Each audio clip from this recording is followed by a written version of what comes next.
Olá pessoal, sejam bem-vindos ao canal. Se você ainda não é inscrito, se inscreva, já deixa o seu like, que o caso de hoje é aquele da família Kayler.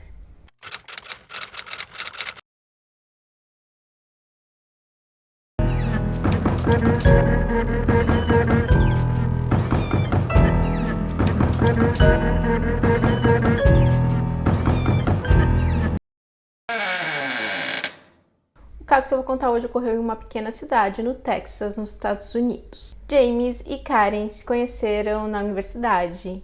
Eles se casaram e tiveram 3 filhos. A Emily, que na época dos fatos estava com 18 anos de idade, a Lauren, que tinha 16 anos, e o Sean, que tinha 10 anos. As pessoas que conheciam a família disseram que eles pareciam ser uma família perfeita, porém a realidade era bem diferente. Segundo a irmã da Karen, chamada Lynn, ela disse que o James era muito controlador com a Karen, que a irmã tinha que guardar todos os recibos de compras, mesmo quando era uma compra de supermercado, quando ela comprava ali alguma comida, ela tinha sempre que guardar os recibos e entregar para o marido. E que ele também tinha definido um horário para eles terem relações. E a Karen teria dito à irmã em um momento que ela queria fazer ali alguma atividade, alguma coisa que fosse ali um tempo só para ela. Então ela resolveu se inscrever na academia. Então ela começou a frequentar a academia e ela gostou tanto das atividades que ela fazia lá, que ela passou a ser instrutora.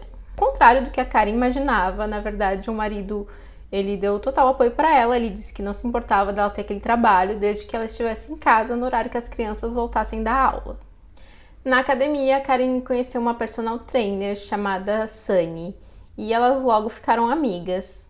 E um tempo depois, as duas iniciaram um relacionamento. E a Karen, na verdade, contou para o marido sobre essas traições. Então, novamente, ela ficou surpresa com a reação do James. O James ele disse que ele não se importava desde que ele fosse incluído. Mas a Sunny não aceitou essa ideia. O James, então, ele achou que era melhor ele se mudar com a família para uma outra cidade, porque assim, então, ele evitaria ali da esposa ver a Sunny, já que elas estariam longe, estariam morando em cidades diferentes. Então, ele consegue ser transferido no emprego dele e ele é transferido para a Colômbia. E a família se muda para lá em 2008. Mas isso não foi suficiente e a Karen e a Sunny, elas mantiveram o contato e sempre que elas podiam, elas se encontravam. Então, no início de 2009, a Karen disse ao James que ela ia pedir o divórcio. Em março desse mesmo ano, após uma briga entre o casal, o James teria agredido a Karen. Por essa razão, a polícia foi chamada e o James ele foi detido. Ela então prestou queixa contra o James e ela foi embora da casa, levando as crianças. E como as filhas tinham aceitado bem esse novo relacionamento da mãe, o James ele viu isso como uma traição também das filhas. Então ele acabou cortando o contato com as filhas e ele via apenas o filho, o Sean. Alguns amigos próximos eles disseram que nessa época o James ele começou a perseguir a Karen. Ele a vigiava constantemente e ele chegou a entrar na casa que a Karen estava morando para colocar ali umas câmeras escondidas. E o James ele passou a ficar tão obcecado com o que a Karen estaria fazendo que ele muitas vezes saía do trabalho dele no meio do turno para poder ir atrás dela para procurar para ver onde que ela estava. E esse tipo de coisa acabou afetando o desempenho dele no trabalho, que acabou resultando que ele perdesse o emprego em setembro de 2009. Em uma ocasião, ele chegou a cortar alguns cabos que tinha ali na parte externa da casa da Karen, e ele também furou os pneus do carro dela. Nessa ocasião, ela chamou a polícia novamente. Bom, como ele havia perdido o emprego e a essa altura o divórcio ele já tinha sido oficializado, a separação dele já era oficial, então o James ele tinha que pagar ali uma pensão para os filhos. Então com isso ele acabou voltando a morar na casa dos pais. Bom, no dia de ação de graças de 2009, a Karen ela foi com a Sunny e com as crianças passar o dia na casa da irmã dela, a Lynn.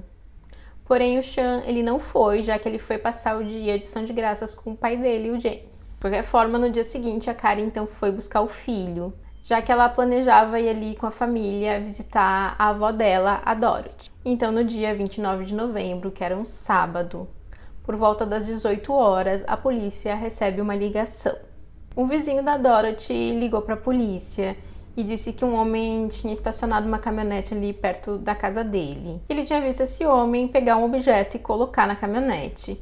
E ele achou a movimentação muito suspeita, então, na verdade, ele imaginou que ele estivesse furtando algo e por essa razão ele ligou para a polícia. A polícia, então, se desloca até o local para verificar essa situação. Mas não muito tempo depois, enquanto eles ainda estavam a caminho, eles recebem uma segunda ligação. E dessa vez a ligação vinha da casa da Dorothy. Era a Lauren, que desesperada gritava por socorro. Pouco tempo depois eles recebem uma terceira ligação, dessa vez vindo da casa de um vizinho da Dorothy. Havia ligado a pedido do Sean, que disse que o pai dele havia entrado na casa e estava atirando em todos. A polícia vai imediatamente para o local e quando eles chegam lá, eles encontram uma cena terrível. A primeira pessoa que eles encontram é a Dorothy, de 89 anos de idade. Ela havia sido atingida por vários tiros, porém ela ainda estava viva. Já na sala de estar, eles encontram a Karen, que havia sido atingida por 2 tiros, mas ela já estava sem vida. A Emily, de 18 anos, também foi encontrada sem vida. Ela estava atrás de um sofá e a polícia acredita que ela estava tentando se esconder do pai. E é então, nesse momento, que eles ouvem um pedido de socorro. Era a Lauren e ela estava implorando pela vida dela. Ela estava gritando, dizendo que ela não queria perder a vida, que ajudassem ela. Os policiais então sobem até o segundo andar da casa, onde eles encontram a Lauren. Ela estava bastante ferida e eles perguntam quem tinha feito isso com ela. Então ela responde Craig. Craig é o segundo nome do pai dela, James Craig. Então os policiais perguntam quem que era o Craig e ela diz que era o pai dela. E a Dorothy também aponta o James como sendo o atirador. E as duas são hospitalizadas. O Sean, ele teria visto o momento que o pai atirou na mãe dele. Ele estava ali na sala de estar junto com a mãe. Então ele, muito assustado, ele correu para poder sair da casa pela porta dos fundos. Então ele teria dado a volta na casa e ele entrou novamente pela porta da frente da casa, a porta de entrada, para tentar usar o telefone para chamar a polícia.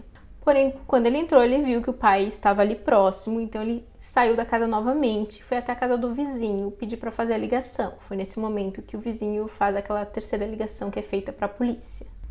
A Lauren, ela não resiste aos ferimentos e ela acaba perdendo a vida. E a Dorothy continua internada, lutando pela sua vida. O James é encontrado 8 horas depois e ele não resiste ali à prisão. Quando ele vê os policiais, ele diz: "Eu sou o homem que vocês estão procurando." E então ele se entrega. E quando os policiais o encontraram, ele estava caminhando na beira de uma estrada, desorientado.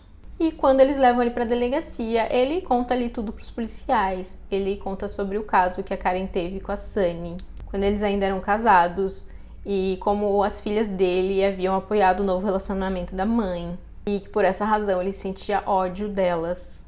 Então ele relata os motivos pelos quais ele teria feito tudo aquilo. Já no dia 1º de dezembro, a Dorothy, que estava com 89 anos de idade, acaba perdendo a vida. Bom, o James, ele alega insanidade. E os advogados dele declaram que ele teve um surto por conta do caso que a Karen teve com a Sunny. E adicionado ao fato de que ele havia perdido o emprego e teve que voltar a morar na casa dos pais. Já a acusação, em contrapartida, retratou o crime como sendo premeditado. Pediram para considerar as atitudes que o James ele teve nos últimos meses, nos meses anteriores ao crime. O fato dele não ter atirado no filho, o Sean, mesmo ele estando a poucos metros de distância do pai quando a mãe foi atingida. Para a acusação também era um sinal claro de que ele não estava em surto, que ele tinha completa consciência do que estava fazendo, já que ele não tinha esse ódio, ele não sentia esse ressentimento pelo filho e que ele teria deixado o filho sair ileso intencionalmente, o que mostraria que ele não estava em surto. O Sean, ele testemunhou no julgamento do pai e lá ele contou o que ele tinha presenciado. A Sunny também foi uma das testemunhas presentes e ela contou sobre como o relacionamento que a Karen teve com o James era um relacionamento abusivo. A alegação de insanidade foi desconsiderada e o Sean, ele declarou que queria que o pai fosse punido com a prisão perpétua e não com a pena capital, porque ele não queria que os avós paternos dele sofressem. E ele também não queria ficar ali sem o único membro da família dele que ainda restava. Mas em agosto de 2011, o James ele é considerado culpado pelos crimes e é sentenciado à pena capital. Ele não demonstrou nenhum remorso pelos crimes e ele pediu aos pais que eles cuidassem do Sean, que nas palavras dele ele não queria que ele fosse criado por aqueles malucos. O James ele solicitou o recurso de apelação criminal em mais de uma ocasião, mas todas as vezes a reavaliação da sua sentença foi negada. Ele ainda aguarda a sua execução. E é isso, esse foi o caso de hoje. Eu espero que vocês tenham gostado do vídeo. Não esquece de deixar o seu like, se inscrever se não for inscrito e aproveite e compartilhe esse vídeo com alguém que você acha que pode gostar desse conteúdo. Até o próximo vídeo!